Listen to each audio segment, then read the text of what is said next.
And we are live. Hi, everybody. Welcome back to the Deceive Reality Podcast. We are here with Abilene René from the Illusionists, all the way direct from Vegas. Yeah, Hi. we've got it this way, the magic reverse. Thank you, Abilene, for joining us on the podcast. How are you today? I'm doing great. Thank you guys for having me. This is really exciting. I'm really happy to be here. That's perfect. And we'll start where we usually start with people, where how you got into magic, when did you get the bug, that sort of thing. Tell people basically how it all began for you. So I feel as though my story, when I've spoken to a lot of female magicians, I feel like my story's similar in the sense of I started as a dancer first. I've been a professional dancer my whole life. And I actually started assisting a magician first. Mm-hmm. And so I met the magician that I work with first time 10 years ago. So I started magic technically 10 years ago. I was a dancer on cruise ships, and he came on board to do his show, and he actually hired my best friend to be his assistant at the time. And at that point, I'd never seen any magic before, didn't know anything about magic. I think I remember thinking that magic was kind of cheesy and, wasn't that fun or cool. I was like, oh, magic. Okay, you're a magician. Oh. And we get that all the time. yeah.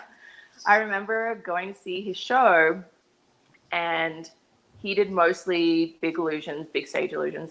And I remember loving it.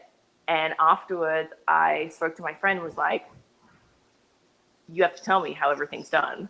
And she's like, I can't tell you. And I was like, come on, we're best friends. And, she wouldn't tell me. And then he and I actually started a relationship. And I didn't have any ulterior motives to find out how the tricks were done. And that's why.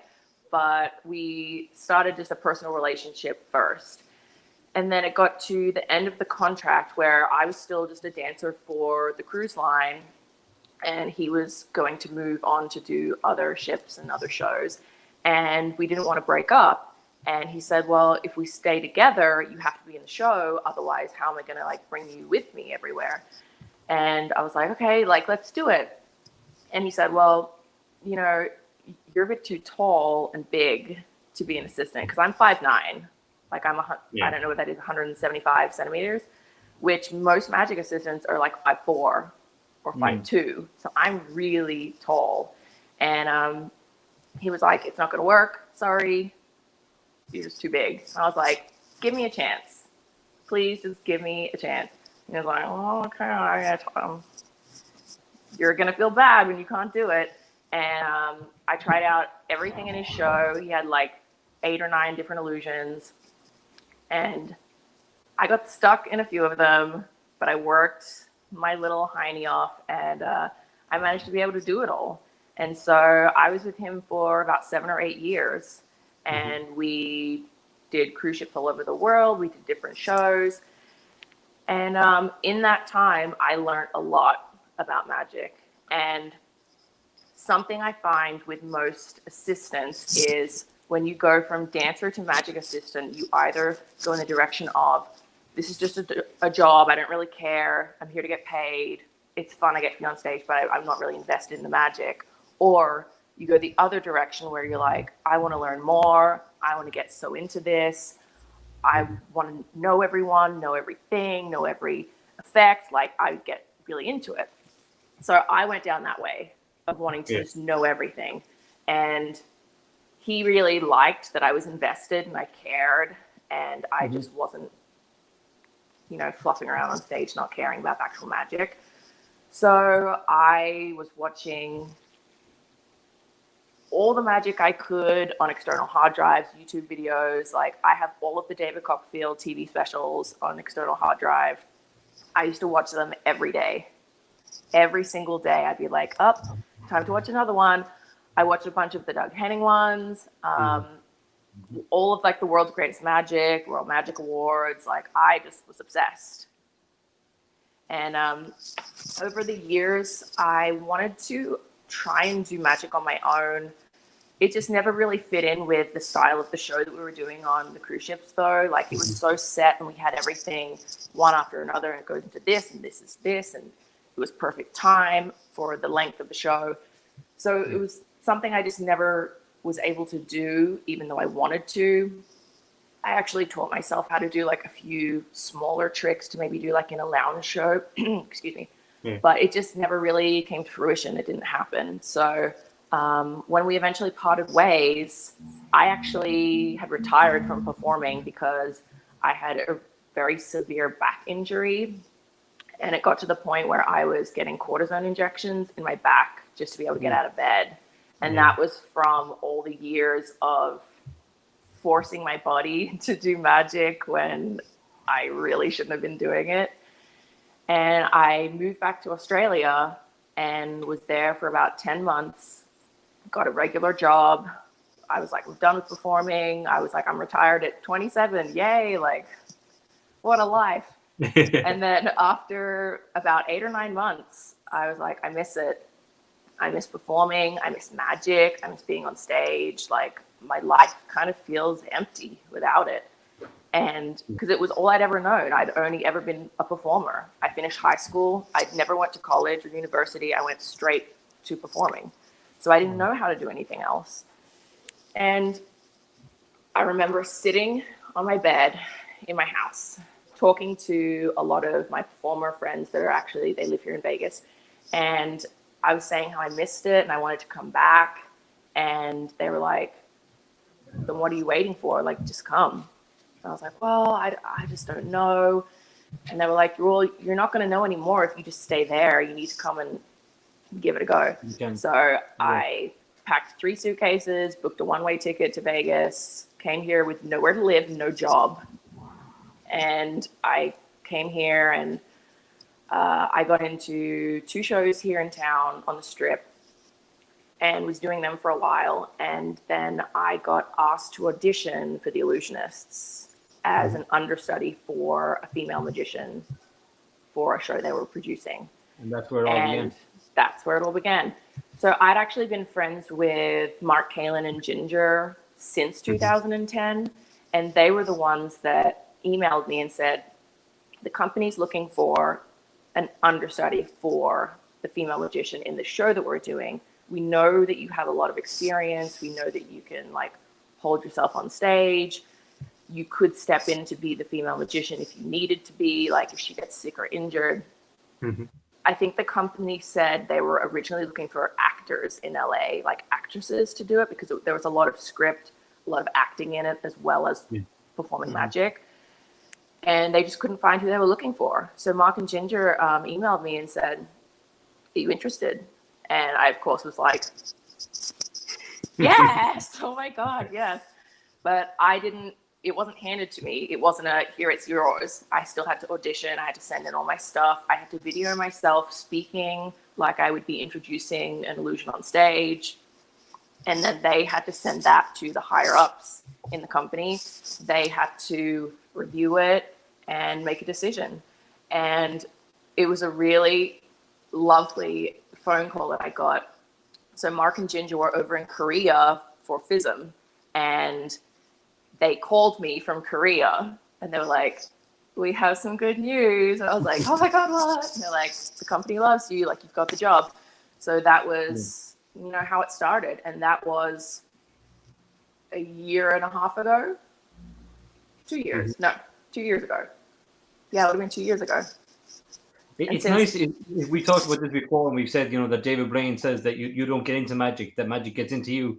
And it seems that way with you as well, that it's like, when you start when you start magic early on, everyone like buys loads of tricks and you start digging into all the old books and you just want to, you want to immerse yourself in it, and it's kind of the same with you there, that you just kind of started devouring old videotapes and looking at like Copperfield, obviously with Grand Illusion and everything else. Yeah. And the thing is with me, because it was 10 years ago that I started, I feel as though I'm more connected and I'm more interested in the old school magic and the classics. And it's not saying anything bad about the newer magicians like the TikTok magic and the YouTube magic and stuff like that. I think that's great.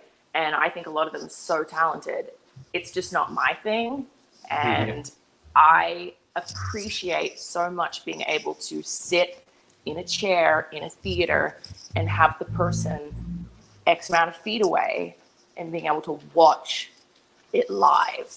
And that's also just how I grew up. I grew up in the ballet world where, you know, you go to the theater and you watch a 3-hour ballet and you just appreciate every second. So yeah, when you consider, I mean, like, you know, magicians and illusionists of the day, you know, like Thurston and Houdini and Keller and all these guys, to see them on those big stages back then would have been amazing. I think we all kind of are a little bit, when you watch things like The Prestige and things like that, you're kind of like, oh, we were born in the wrong era. Because I would have loved that, you know, that kind of gentleman style of magic style, you know, that Victorian magic.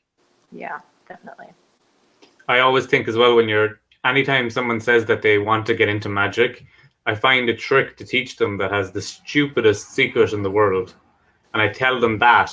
And if they love that, that's the secret, they will be a magician. If they think the secret is stupid, I'm like, magic's not for you. Once you find out how something's done, a lot of the time it's very stupid. And it's like, oh, come on. Like, the stupider it is, the more magicians tend to love it. Yeah. Did you find when you were getting into being the assistant, where that your appreciation after watching it before and what your friend had done, that sort of went up so much because of how I think people always underestimate the amount of work the assistant has to do, or compared to like what the magician does? Oh, definitely. And if you look at it knowing nothing about magic, you think, wow, the magician's so talented. And over the 7-8 years that I was an assistant, the amount of times people would say, oh, you just get in the box and you just sit there. Or you just like climb out a trap door and you're just like, you're backstage hanging out. And I'd have to go, well, no, that's not how it's done, but way to undermine all my hard work, you know. And but when I started learning more and more and more things, and I actually tallied up everything I've done over like 35 different illusions within 10 years. And some of them are easier and some of them are hard. And the amount of times when I used to do like Q&As with guests on the ship or, you know, people around, and they would ask, and I'm like, I can't tell you the secret because that ruins it, but I wish I could, because I feel like you'd have so much more respect for what I go through. Yeah. And yeah, it's one of those things where you're underappreciated. Yeah.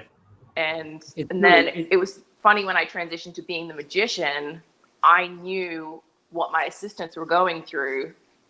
And then it would kind of make me sad when people would say to me, like, oh, you're such a great magician. And they'd say to the assistant, oh, you're good too. And I'm like, they're really, really good. You just don't know. It's nice that you're on both sides, though, that you've seen it from both, literally from inside and outside the box. Oh, yeah. Yeah. We have a comment here from someone watching saying, it feels like there's illusion in ballet too, kind of making painful moves look effortless and light, when really there's a lot of work going on behind that too. Yeah, I mean, ballet was brutal. I did it until I was 17, and then I left to do more like commercial dance, Broadway style dance on cruise ships. So I grew up at a pretty hardcore ballet school, and yeah, the amount of pain, sweat, and tears that goes into ballet is ridiculous. And people, unless you've done it, you don't really know. And they make it look effortless, and they make it look so great and beautiful, but the pain is there. And the same thing goes for magic. You know, I remember the amount of times I'd be inside an illusion in pain, like wincing or, you know, holding back tears because I'm like, this is so painful. And then, you know, when you come out, you're like, nothing's wrong. And then you get off stage and you're like, oh, get me an ice pack. So, you know, you have to do what you have to do.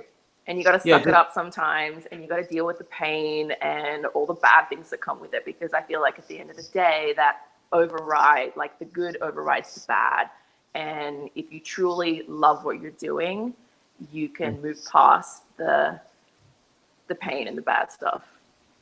Yeah, I think with illusion and magicians like that as well, it's the tip of the iceberg, because they only see the performance, but they don't see the work that goes in, the training and the disciplines. And then as magicians, we hide what we do as skill, but so when you can't show them the skill side, it has to look effortless, but that's where all the work went in. Yeah. And it's something that, again, like I said before, I wish I could share with people a lot of the behind the scenes, and not necessarily secrets, but like what goes into it, because they think you just buy an illusion, you spend 30 minutes on it, and it's good to go. You know everything about it. And it's like, no, I've been doing this for years and years and years. And I've had so many things go wrong with this. And only because all of these things have happened that it looks this good now. Yeah. And, I've had newer magicians contact me asking about that kind of stuff. And they're like, if you had to recommend an illusion that I could do like in a week, which one? And I'm like, you can't. I mean, you can, but it won't be what you want it to be. And they're like, oh, but, isn't there anything? And I'm like, and they'll say like a metamorphosis trunk, a substitution trunk. And I'm like, yes, you can technically get a trunk, learn it quickly, but mastering it takes a long time. Yeah. So if you want to be as fast as the Pendragons were, that's going to take years. It's going to take a really long time. And I think, unfortunately, going back to the, YouTube magic and TikTok magic and stuff like that, people see like instant gratification, like I want it now. I want the recognition now. I want to be good now. And they don't want to put in the effort and the work that comes from, like, my mentality is like old school, train hard, work hard, put in the hours. Like, you need to fail a lot before you can be really good. And I think this younger generation, it's not that they don't respect that, but I think they just don't understand it. They don't understand the art of it, for sure. And like you said, it is that instant gratification. And then they fall into the trap when they're not being, kind of getting likes or whatever. They just start revealing magic or revealing, just for the sake of being kind of popular. I mean, and and I know, and all real magicians know that, once you start giving up the secret, you're no good. Then, that's it. The secret, once it's gone, it's gone. Yeah. And then if it goes like viral, you lose your credibility, you lose any integrity that you had. And while maybe like lay people love it, the magic community is like, like, you're done. We don't want to deal with you anymore. I know for people who are just really into magic, so they have magic coming up on Instagram or TikTok, and they don't want to learn how magic's done, but then people in the videos are exposing the trick to them, and like, they didn't ask to learn how magic's done, and it's like ruining magic for them. All they wanted to do was see some cool tricks, and now they're getting exposure shoved down their throats. Yeah. Which is... Yeah. Talking about like exposure, did like the masked magician, or did anyone ever come up to you and go, oh, I saw that illusion on such and such a show and I know how it's done? Did that ever happen? Or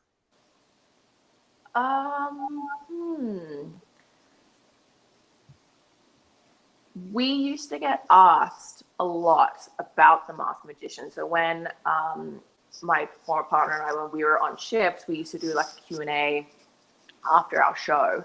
So guests could come, get the microphone and say, how'd you meet? What's your favorite illusion?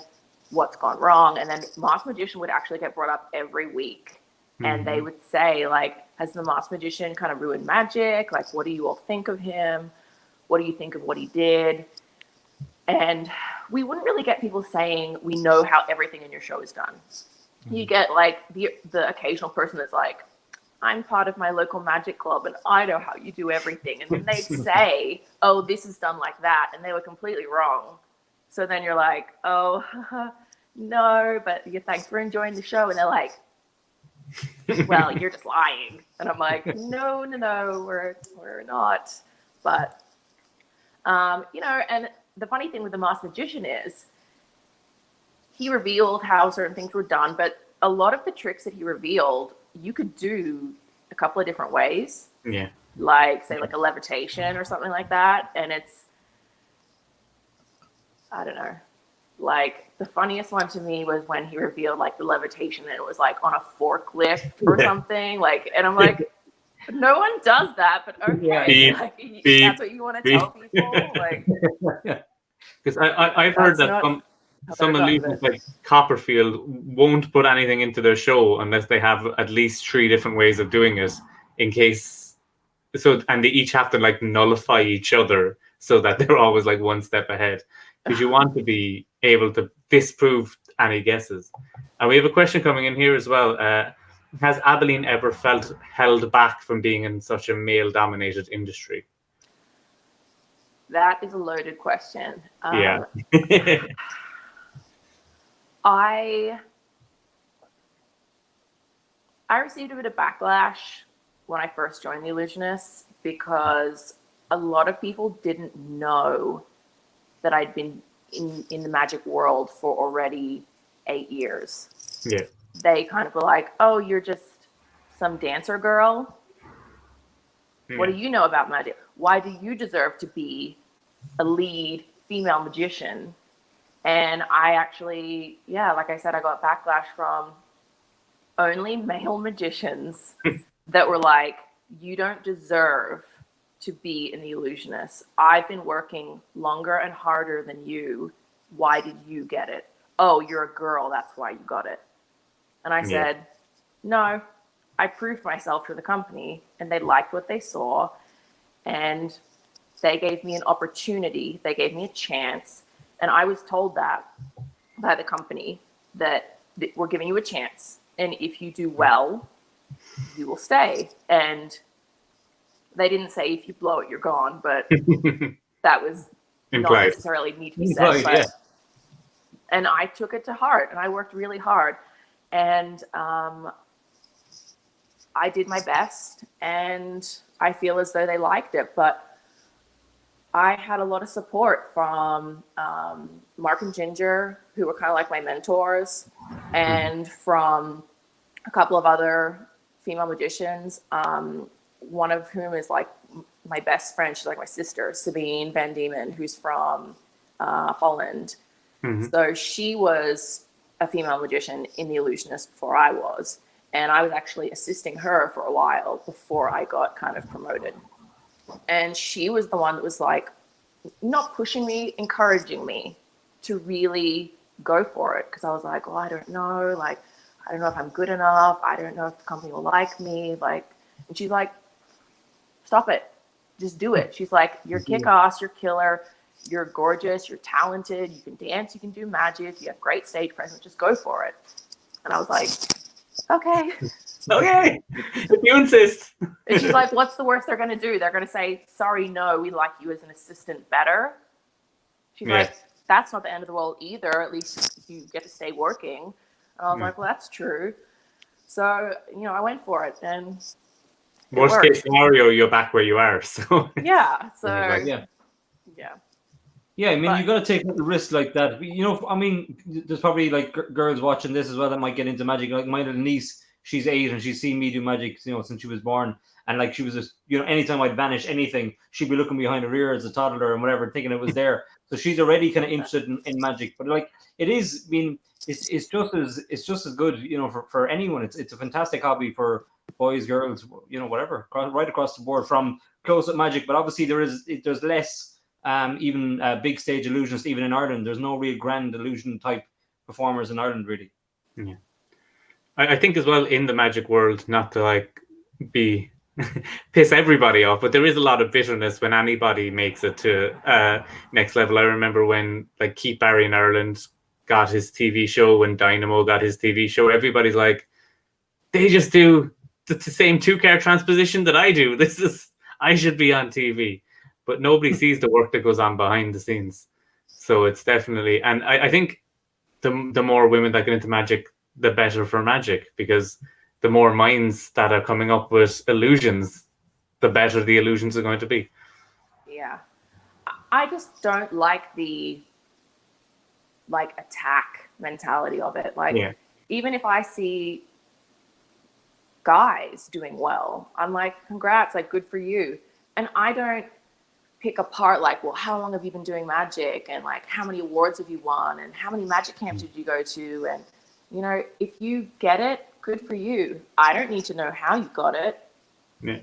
I assume it's because you're really good and you deserve it, and you fit exactly what that opportunity goes for. But I think it's just a weird stigma with female magicians in the industry that guys see it as like, no, you should just be the assistant. Or I've worked harder than you. Like, you don't know how hard I've worked. You don't know what I've done, the dues I've paid. That's the big thing. You haven't paid your dues to be a female magician. Well, you don't know what I've done. So do you want to ask me and I can tell you? Or here's a scan of my back. Just show them any back scans that you ever had to get done and be like, these are my dues. I did that. Yeah, well, all of the like, I used to be an assistant, and you're walking around. Yeah, I used to be assistant. I used to be assistant for about 8 years, and it was No, it's like you said. You know, when you're performing that amount of time and on stage and things. I mean, you are paying your dues because you've got. It's like flight time. You know, your stage time is crucial to anything. You can't fake that. You can't rush that. You have to put the time into certain things. Yeah, definitely. Yeah, and it was. Something really funny was I remember having conversations with other magicians. So we would meet up in like ports off the cruise ships and stuff like that. And I would talk to them about other magicians. Like if they were really interested in like card magic, or they were interested in, you know, manipulation or something else, I would bring up from watching, you know, I'm not necessarily a card magician or great at manipulation. I can respect it. I can appreciate it. It's not my thing. You know, I have slim girly fingers with lots of windows, and I would have conversations with these magicians and bring up certain people, and they'd be like, who? And I'm like, this is your thing, and you don't know who I'm mentioning, and I know it, and I'm just the assistant, and I know, like, and that's part of it. Like, and I'm not shaming people for not having extensive magic knowledge, but that's something I put time and effort into knowing a lot about magic. So for people say, well, what does she know? Apparently more than you. So and so it's here about confidence. Like I think it would help women's confidence so much, which magic is good for, because definitely I think there is the cliche of the cliche, which is 100% true, of the lonely guy, socially awkward teenager in his room playing with decks of cards and coins and using it then as icebreakers as they start interacting with people. But there's plenty of girls like that too, who like, I think performing helps with confidence, and magic is a great way to do that, because hard work pays off. I can work as hard as I want, but I'll never be a great singer. But if you put in the work in, I think that's one thing with magic, that if you put the work in, you will see the rewards coming out the other side of it. There can be talent, but I definitely think work trumps everything when it comes to just sleight of hand or big illusions. Yeah, definitely. And you mentioned sleight of hand a little bit, and like windows and the fingers. So you have tried to do a little bit of sleight of hand, or was it something you were going to add in time, or? So that was one of the first things that I taught myself, was the McDonald's Aces, because I saw Copperfield doing it in one of his specials, and I was like, I'm obsessed with this trick. I need to learn how to do it. And I just watched it over and over and over and over and over. And I found like a tutorial that I downloaded, something like that. And it explained the basics, the logistics of the certain moves and stuff like that. And I spent hours sitting in my cabin just doing it over and over. And I finally got it good enough that I was like, this isn't good enough to perform. But I showed it to my partner and was like, watch this. And I did it. And he was like, whoa, that's good. And I was like, A, I'm a little offended that you're shocked. B, thank you. Like, I worked really hard. But Yeah, manipulation and card magic is not for me. I don't know. I get like weird with my hands, and I'm very clumsy as well, which is something that for being on stage you wouldn't imagine, but I drop things all the time. Like I'll be in my kitchen and I'll go to grab a glass and I'll like knock it instead of grabbing it, and it falls and breaks.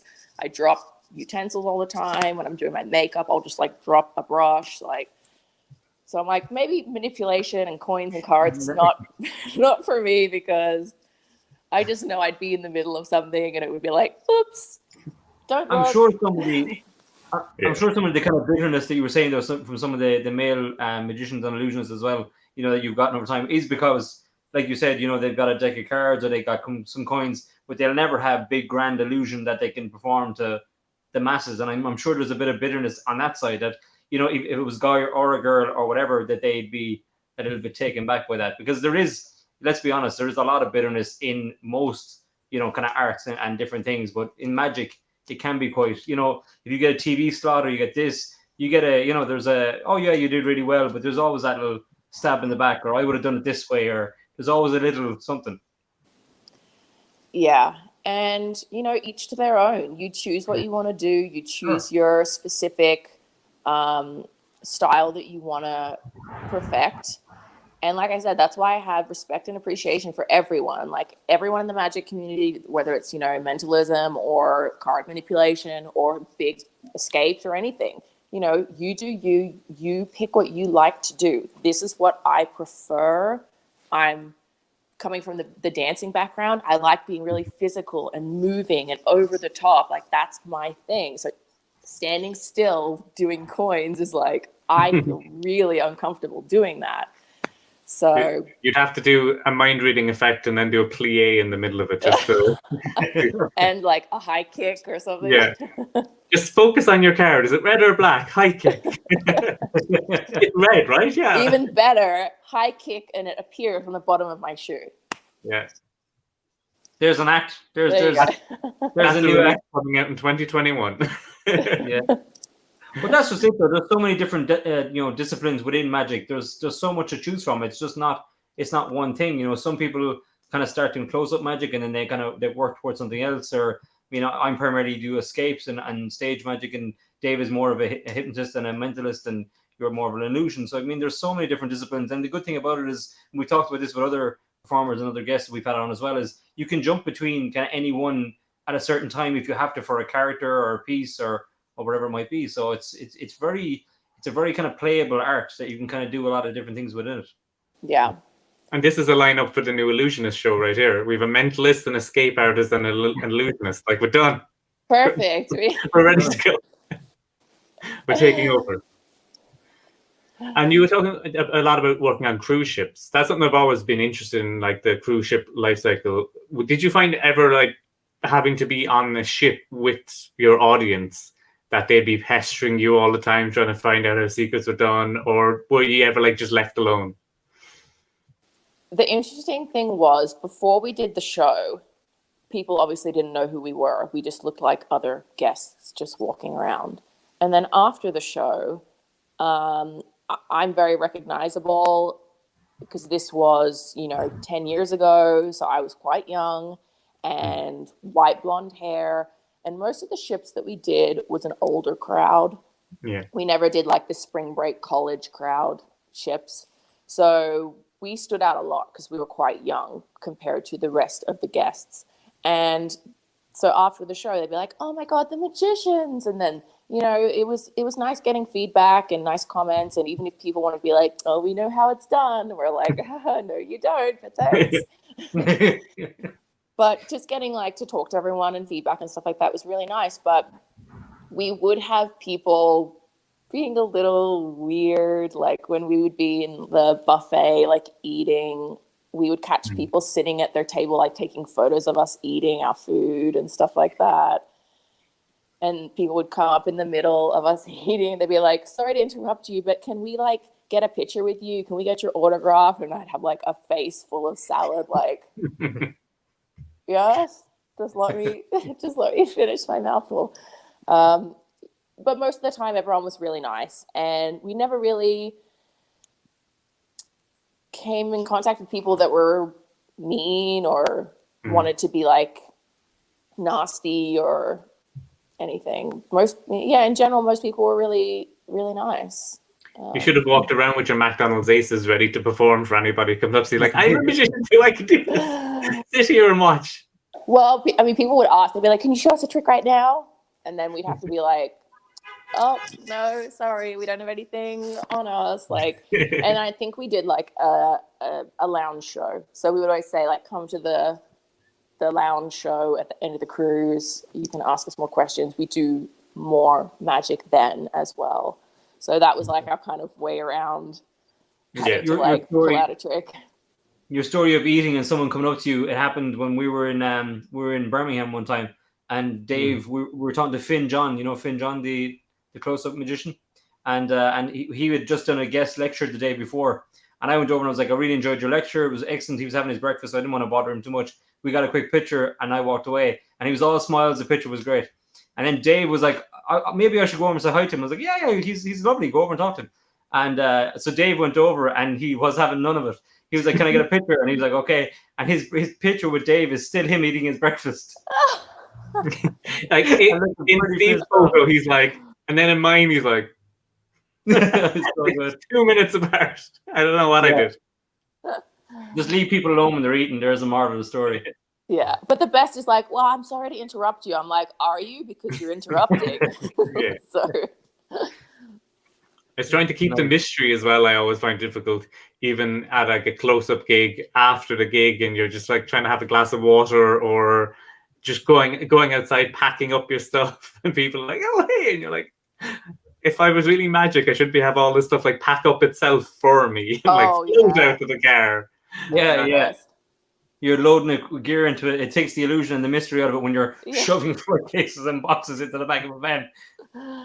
I used to even park when I had an older car.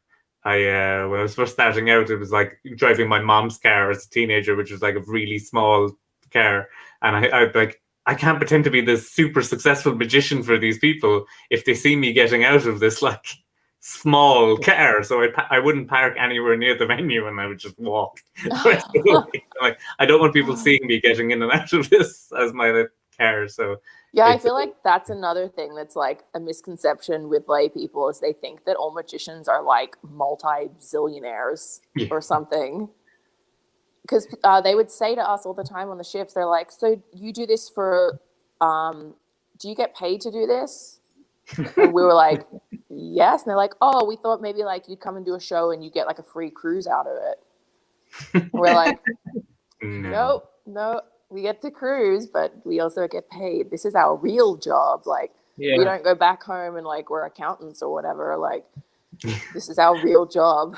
We do this. It's so good when you see that reaction on people's face though, when they're like, it's your real job. And you're like, yeah, it's my real job. That's what I do. And they're like, but what do you really do? And they can't comprehend that you don't do anything. You're a magician, you're a performer. I'm sure it's the same with dancing and any other discipline like that. But you just dance. What? You know, it is hard, I suppose, to get their head around different things like that. Yeah. I mean, and then the funniest thing for me always used to be when I would say I'm a dancer, and especially now I live in Vegas, if I say I'm a dancer, they're like, oh, like an exotic dancer? And I'm like, no, like Broadway style dancer in a real show dancer. Broadway performer. I do like you. It's not like you go to your show and it says Misty's performance tonight. It's not that. It's a real show. Could you do with people offering things like that when they're trying to like book someone? Like, oh, like, could you come and perform magic and you can have a free dinner? And you're like, that would be nice, but I will also get paid. I've seen a lot of, because I'm a part of a few magic forum groups, and I see a lot of people posting lately because they're trying to do like Zoom shows or like socially distanced shows, and the people are offering like exposure or something like that. Like, can you just come and do like a 30-minute show and I'll tell all my friends about it? And the magicians are like, can't pay my bills with exposure, but thanks. Like, yeah, I tried that. The electric company weren't too happy when I said, I'll tell all my friends. Just give me free electricity. I'll tell everybody. And I think it goes back to the whole thing of like, they don't think it's a real job, or they don't think that like that's how we make a living. So, you know, it's kind of ridiculous. Yeah. I remember when my sister met her now husband and they started dating, they said that, my brother's a magician. They're like, oh, cute. And they're like, no, he's in his 20s. They thought I was like an 8-year-old. Had his little top out. And they're like, no, it's like actually one does. Yeah, he's a man. He does this. That's his job. Yeah. So with the cruise ships as well, what's the lifestyle like that? Like, do you get cabin fever, or did you enjoy like the living on the sea type lifestyle? So I did 2 contracts before I started doing magic. I was a dancer for like 2 years before I transitioned over to the magic world. My first ship was over in Europe. I'd never left Australia before, and I was 18 and green and was just like, wow, the big wide world. And it was a learning experience. I was away from my family for like 9.5 months, and I got really kind of seasick the first few months, but then you get used to it. And, you know, cabin fever, it kind of depends on the type of person you are. Like, I'm more of an inside. I like to, it's not that I'm antisocial, but I like kind of being alone or with, you know, one friend or like my partner or something like that. And I'm okay with just sitting watching some TV, like having my coffee or like being on my computer. So that lifestyle wasn't, you know, driving me insane. But I know a lot of other people were like, I need to get off this ship. I've been like here for like 3 days. Yeah. Very similar to lockdown, so can't leave the house. Yeah, very, very true. But, you know, a cabin on most cruise ships for like crew members is probably the size of your bathroom. Yeah. So if you're stuck in there for days on end, then you kind of go mad because the TV is like looping the same movies, the same shows, like everything's kind of like Groundhog Day. I was just thinking Groundhog Day. Going on, doing the same show, same reaction. But when I transitioned from being a dancer to doing the magic, my status went up. So when I was a dancer, I had like crew member status where you can only go certain places. You always have to dress a certain way. You have to wear like a name tag. You have like the rules that you have to follow. When I went to do the magic, I was classed as a guest entertainer. So you're in between crew members and guests. So you can wear whatever you want. You can go wherever you want. You can eat wherever you want. Like, so it was a lot more freeing. I didn't feel so like trapped and like I was losing my mind. And we were lucky that we were docking in a lot of really nice places like the Caribbean and the Bahamas and stuff like that almost every day.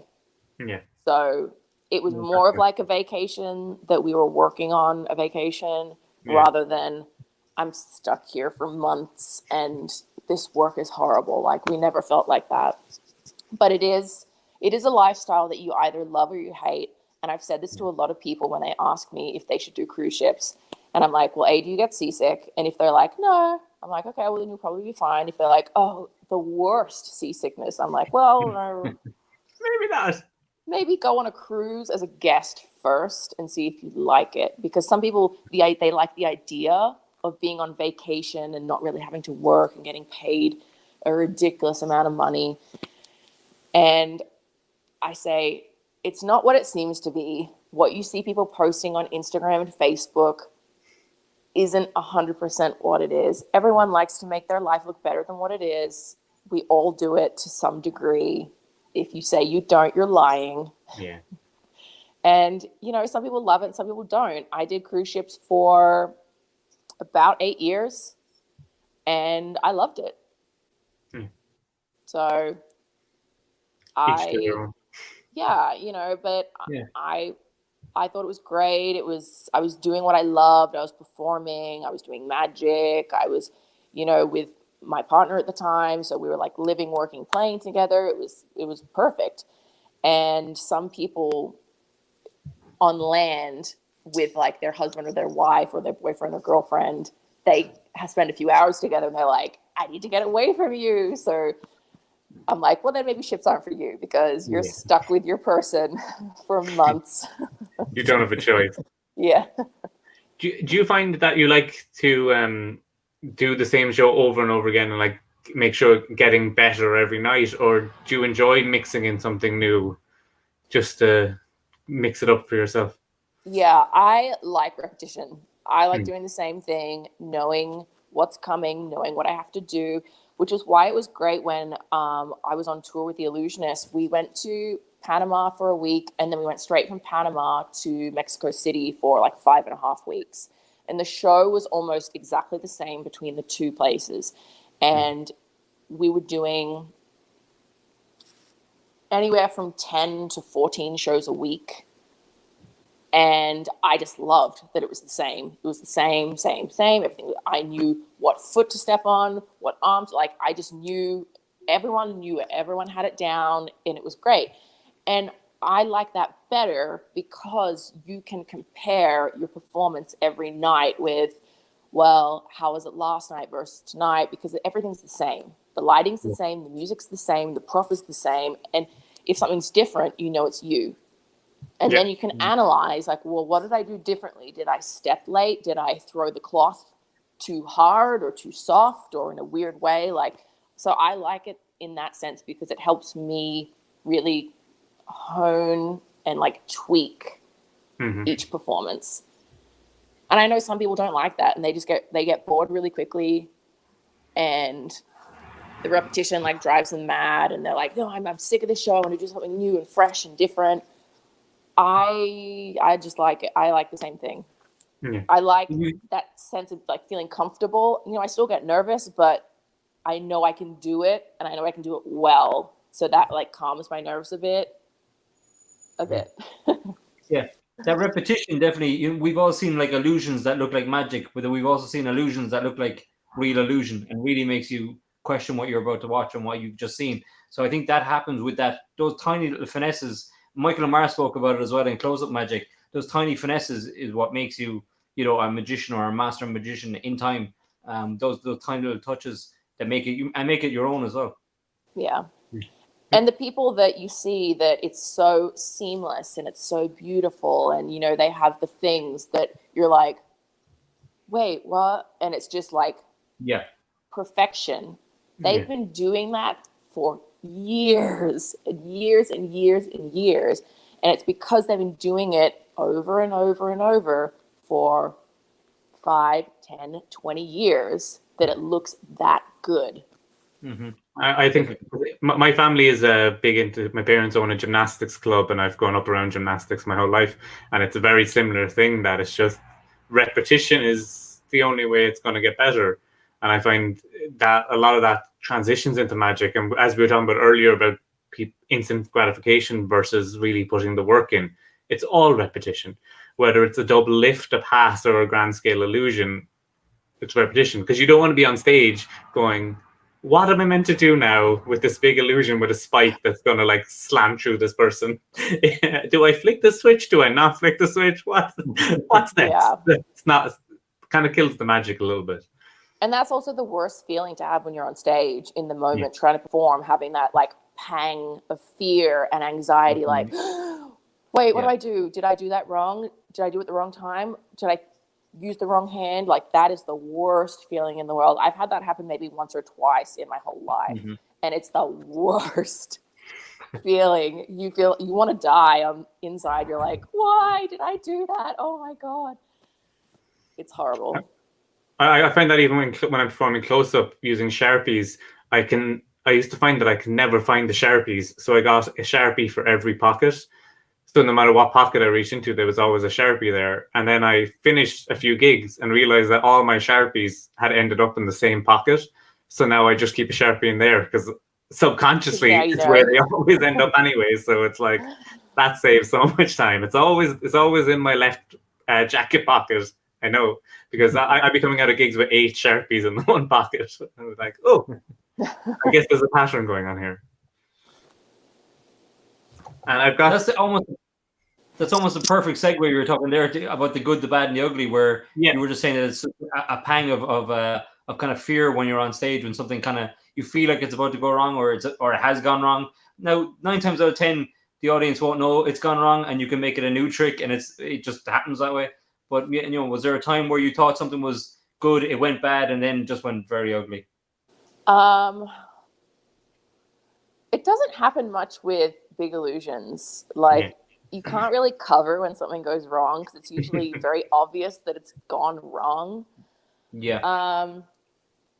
I actually have, I took down some notes because I was trying to think of like good, bad, ugly. I don't have it for necessarily all incorporating into one story. I broke it down to like 3 different kind of stories. Whatever you homework being done and everything. This is amazing. Yeah. Okay, so I would say like my good story, which was more of like a career highlight. Yeah. Was my first performance solo with the Illusionists. We were in Colombia, in Bogota, and we were performing in this like 8,000 seat arena, and they were allowing me to do the Metamorphosis trunk by myself. So I wasn't the assistant, I was the magician.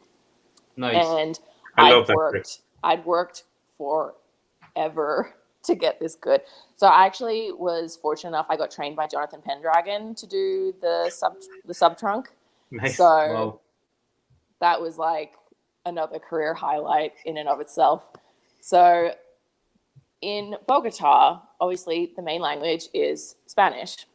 Mm-hmm. And everyone that had speaking in their act was speaking in Spanish, or if they didn't know Spanish, they had someone translating over the mic for them. So they said to me, we want you to introduce the sub-trunk, not just come out and do it. Like, you're a magician now. You need to introduce it. You can't just come out. And I was like, okay. And they said, it's going to be in Spanish. So you can either learn it in Spanish or we can have someone translate for you. Maybe it's better if we just have someone translate because I don't know Spanish. And I said, I'm going to do it in Spanish. And they were like, wait, what? Do you speak Spanish? I'm like, no, but I'll learn. And this was maybe a month before we went there. So I got the script, got 3 different people who spoke Spanish to like translate it and get it really like perfect for Colombian audience. And I learned it. Mm-hmm. I went down there, and in that show, I was also assisting Mark. Ginger had stepped out of the show, and I was filling in for Ginger with Mark Kalin. And then I was also assisting everyone else in the show and also doing sub-trunk on my own. So that show was like full on for me. So we went to do like a technical rehearsal, and they were like, okay, Abby, like here's your mic pack, like go on stage. And we went on a lunch break right before I did my run. And during the lunch break, the head of the company of the Illusionists people came. The people that were in charge of the show in Colombia came during the lunch break. And so they all sat in the front row of the audience like, who's this girl? Like, show us what you got. So I did the technical rehearsal. Everything went fine. And then came the show.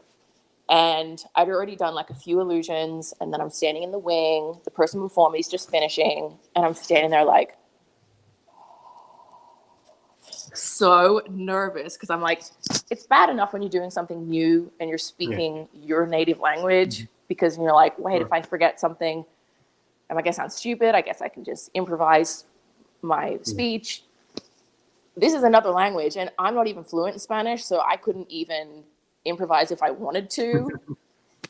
So I'm standing in the wings, I'm like, oh my God. And then like I hear my music start, and in my mind, I was just like, don't screw it up. And I like walked on stage, and then I like did my whole speech, and like everyone was like cheering. I did the illusion. It went really well. Nothing bad happened. And then like I come forwards, and then I hit like my last pose, and it's like, you don't know how good it feels as a performer until you're by yourself hearing 8,000 people screaming for you. And to me, I was just like, oh my God, I did it. And then I got off stage, and this kind of loops back to the thing of like the male-dominated industry. Mm-hmm. Everyone else in the show was guys. All the other magicians were men. And I've known them for a couple of years now, and they said to me, they're like, "Oh my God, you were actually really good." And I was like, I'm just going to take that. Thank you. Like, I know you're trying to be nice. It's kind of a backhanded compliment, but thank you. So I was like, interesting. They thought maybe I was going to choke.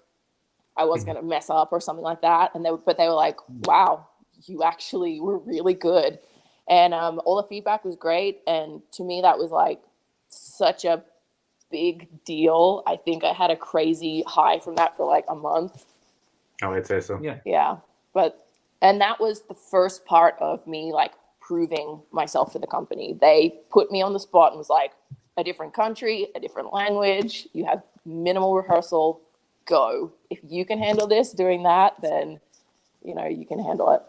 Even being willing to learn Spanish for it is like, that shows that you'll put in the work to go learn a different language just to be able to perform. Yeah. Those little moments make you kind of fearless when you can adapt at a moment's notice. In the future, if you get thrown anything, you feel kind of fearless to it because you're like, oh, it was that one time where I had to do this, this, and this. It does. I know in my own career with the escapes, there's been times where last minute there was a curveball and you just kind of go with it and everything is okay. But afterwards you feel, if anything gets thrown at me bad again, I'll be kind of prepared. Sometimes it goes crazy, and that's just how it is. I think it's also a respect thing when you're performing in a different country to try and learn part of their language. Yeah. I understand if maybe English is your second language, maybe your first language is Italian, and then you're performing in another country that's another language. Maybe, English is fine. But for someone like me, it's not that difficult. I just need to put time and effort into it. And when I went and performed in Riyadh in Saudi Arabia, I learned some Arabic because I was like, it's hard enough now I'm a woman coming out on stage, which is like a big no-no in Saudi Arabia. Yeah. So I was like, I'm going to try and win them over with speaking in their language, which they liked it. They were like, oh, yeah. And some of the other magicians didn't. They just spoke English, which was completely fine. But I was like, I want to do more. Yeah. Yeah. So definitely. Yeah. That must be a very, very surreal experience performing in Saudi Arabia. It's like it's such a different experience, I say, than Vegas. Oh, yeah. So, yeah, interesting. So the shows I was in here in Vegas were, one of them was Fantasy, which is a topless show. And the other one is Vegas the Show, which is like the last remaining showgirl show here in town. So going from that to Saudi Arabia, where I had to be covered from just under my chin all the way to my wrists and everything covered down to my toes, and nothing could be tight. Like I had to wear like this skirt thing because I wasn't allowed to like basically show my bum. Yeah. Like that's a big no-no. They had to bring in the guy that was in charge of the whole thing to give an okay to my costume. They didn't have to do that to any of the guys. The guys could wear whatever they wanted. And for me, they're like, it has to be fully covered. It can't be sheer. It can't be see-through. It can't be tight. You can't be sexually suggestive in any way. And as a woman, I wasn't allowed to touch anyone from the audience. I wasn't allowed to do a lot of things. It was rough because, a normal magic show, someone comes up on stage, you shake their hand, here you grab their wrist to be like, here, take this, or you like put your hand on their back to direct them, let's walk over here, which I had stuff like that in my act. And I had to get my male dancer assistant to do all of that. He had to like help them walk over here and guide them to the stairs. And it takes away from your performance, but it's got to be done. Like I had to respect what their culture was and what was expected. And I didn't want to be like shamed or like poo-pooed because I did something I wasn't supposed to. And it would be very insensitive of me to do that as well. So I had to learn quickly not to do a lot of things, which here in America is just very normal. Yeah. They had the WWE have put on professional wrestling shows now in Saudi Arabia twice a year, and they had the first ever women's wrestling match in Saudi Arabia, and again the women had to be here to their toes. They usually in like shorts and like maybe a tank top or something, but now they're covered head to toe, extra large t-shirts again to make sure nothing was on display. But it sounds very similar to what you had to wear just to go out and do it. And it was especially difficult because I was still performing illusions, like doing sub trunk and stuff like that, and doing that with like extra layers of fabric. Yeah. It's like, it's hard. Like you're trying to bend over and you're like, oh, I feel so just like thick with all this material. Like I had to adjust how I performed things to be wearing extra layers. Very important. Your costume really weighs it up, everything. Yeah. Because it's also important. So that was a very good getting onto so they were good. Yeah, so they were good. The bad. The bad, I feel like, was when we did the tour in China. So when I first got hired with the company, we were doing a live action version of Now You See Me. So it was the Illusionists partnering with Lionsgate to produce like an on-stage version of the movie. And we were touring all around China. We started in Beijing, went to all these smaller cities, and then we finished in Shanghai. And I feel as though it all just came bad in our last week when we were in Shanghai. So I got food poisoning. Sabine, who was the female magician in the show, she got severe food poisoning 20 minutes before we started the show. Oh, and so they came to me and they were like, here's your mic pack. Good luck. Like I had to go do the show for her. And we'd had like no rehearsals. I knew what to do because I'd spent 9 weeks listening and watching Sabine. But, she's like the toughest chick I've ever met in my life. She will still go on stage even if she's got like broken legs. So her mentality was like, I'm never going to be out. 10 minutes before the show, she's like sick in the bathroom. And I'm like, oh my God, I actually have to go on. So I said to everyone, like, I know her lines. I'm not 100% sure of like where she stands on stage. So if I'm standing in the wrong spot, just like give me a shove. And they were like, okay. It worked out. We got through. So that was okay. But, it was just everyone seemed to get food poisoning or sick. We had a bunch of the crew that got hospitalized. Someone had like an infection in their spinal fluid or something. Like China was just insane. And then one of the venues, we had no heat. It was snowing outside and they wouldn't turn the heat on because of Chinese law. It had to be a certain date before they could allow large venues to turn on heating. And we were there before that certain date of the year. So we were there like shivering, having to do the water torture cell.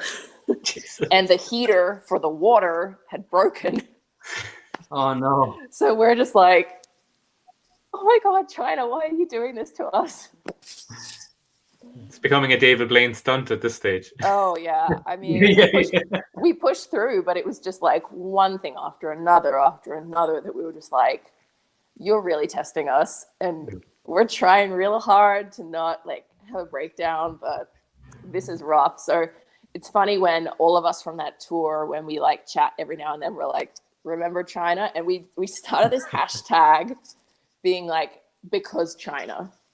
And it was like this, like all this bad stuff happened, hashtag because China. And it's like, it's ironic now with everything that's happened and the source of it. We're like, well, it's China, but so the show was so fun, but it was like all the other stuff was just like, come on, we just want to perform. Why is all this other bad stuff happening? You could have hashtag, at least it wasn't China. It's like, oh, this show didn't go great, but it wasn't like a China. Yeah. China shows. The water was warm in the tank, at least. So the ugly. I'm fortunate enough. I haven't had anything in my career, dance and magic wise, go so severely ugly. Mm-hmm. So this is probably I was going to say, it's the best story I could think of. It's the ugliest story I could think of. So when we were on tour with the Illusionists and we were in Mexico City, we got there, I think on a Monday. We were opening the show Friday night. So we had Monday, Tuesday, Wednesday, Thursday to load into the venue, set up all the props, do all the lighting, do all the staging, rehearse things. So Friday morning comes. At like 3 a.m, I'm in my bed in our hotel room. I'm not feeling well. I'm like, ugh, I feel a bit, like I have a bit of a kind of stomach ache. I wonder if it's something I ate. The hours tick by. I'm getting more pain all up my stomach, all up my back, all up my sides. I'm at this point, like in my bed, crying my eyes out. I call the company manager. It's like 7 a.m. I'm like, I can barely breathe. I can't move. I'm in so much pain. She's like, we're taking you to the hospital. I'm in the emergency room in the hospital in Mexico City at like 8 a.m. We're opening the show at like 6 p.m. And at this point, I was assisting Mark Kalin. I was assisting Sabine. I was the main assistant for the entire show for everyone. And if I was out, it was bad because there wasn't really anyone to fill in for me. So I'm in the hospital in the emergency room for maybe 8 hours. It came back that I had like a severe kidney and bladder infection that had like all the pain had spread like all the way up through me. And they were like, we want to keep you here. And I was like, I have a show. I have to go do a show. And they were like, oh, we highly advise against that. And I was there with the company manager.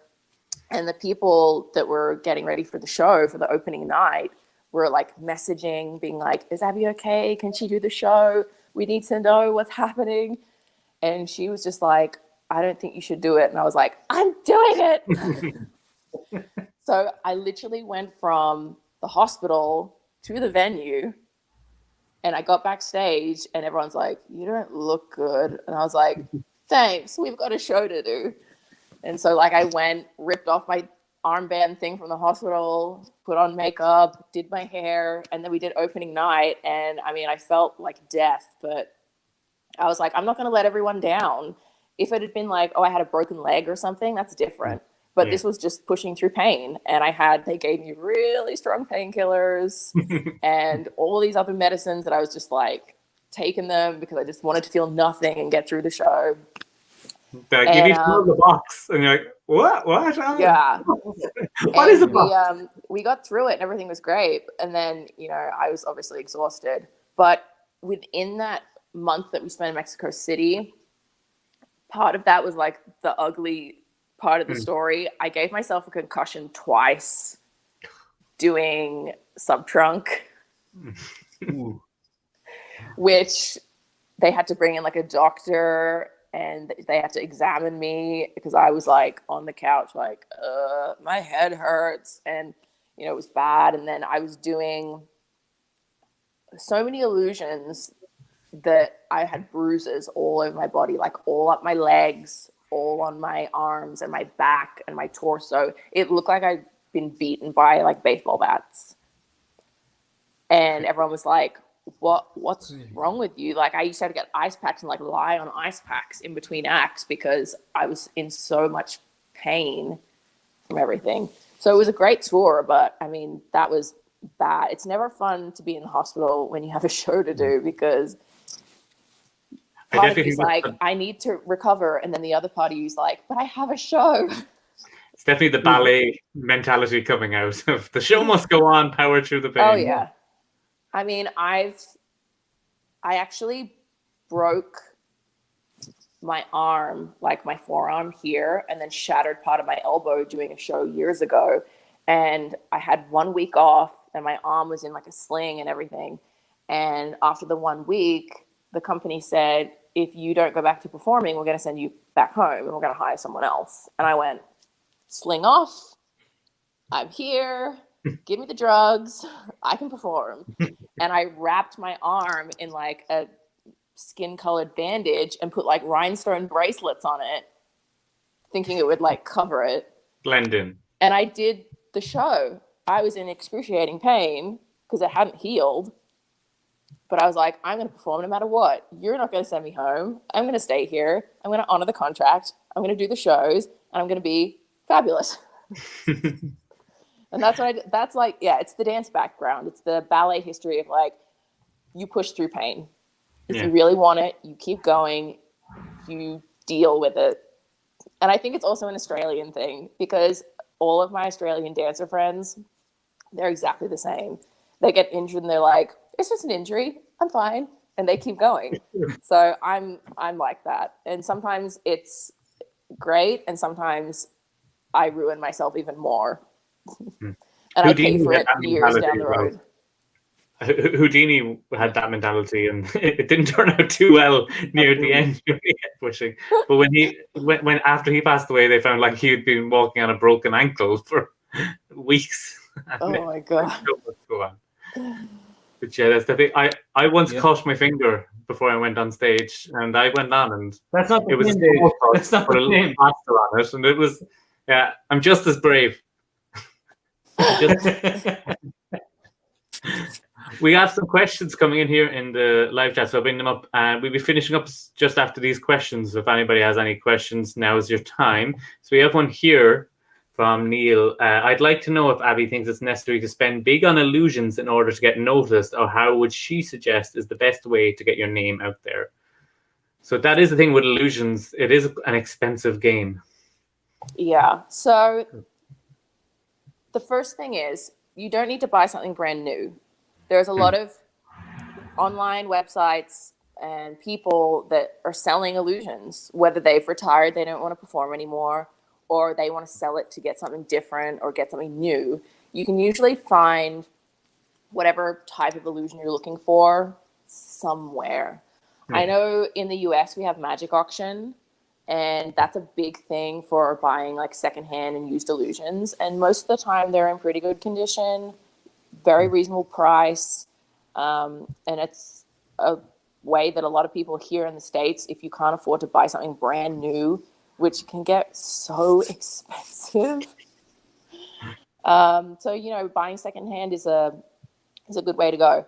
I would say, you don't need to buy brand new. If it's something that you look at it and go, I just can't even fathom spending that much money on something, but I really want it, try and find it used. Try and figure out if it's something that has like open rights, meaning you can take the plans for the illusion and get someone to build it for you, whether it's a friend or someone locally, because not every illusion is like closed in the sense of like copywritten. You have to go to this builder, you have to pay rights for this illusion. Some of them is like you have to pay for the rights for it, but then they'll send you the plans, then you can get it built by whoever you want. So I would say do some research, try and figure out what the best option is. Yeah.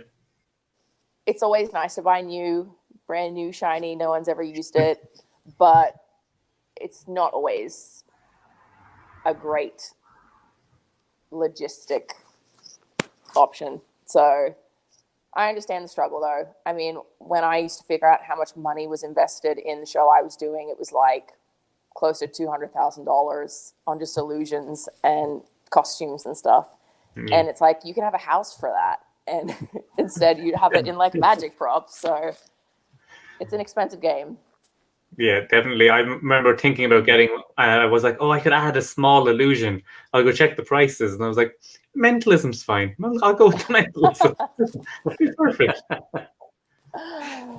And just before we go, somebody said Pog Champ. So that's nice. Pog Champ. Pog or pug? P-O-G. Oh, pog. Aren't pogs those things that you like throw on the ground? Yeah. Flashback to the 90s, I think there. Yeah. Well, I'm a 90s baby. Yeah, so. 90s babies. Woo! Nah, Steve's in the 80s. I made it in by the skin of my teeth. And lastly, this girl is a trooper. Definitely. Getting through all the things going on. You. There you go. Great. So we're going to wrap it up, guys. We've gone an hour and 15 minutes. So I'd like to thank everybody for your questions and thank Abilene for coming on again. We really appreciate it. It was super interesting. Absolutely. And thank you, guys. Thank you for having me. If anybody wants to follow you on social media and stuff, your tags out there, I will get it up there so people can see it. And if anyone wants to ask questions, they're welcome to like reach out to me. Just send me like a DM or something like that. I'm always happy to answer questions and help people because I know how it is when you're like wanting to do more and you just don't know. You don't know the answers. You don't know who to reach out to. So I'll try my best to help any budding magicians out there. That's something the people definitely should be take up on. So again, thank you so much. And thanks everybody. And we'll be back again soon. Bye.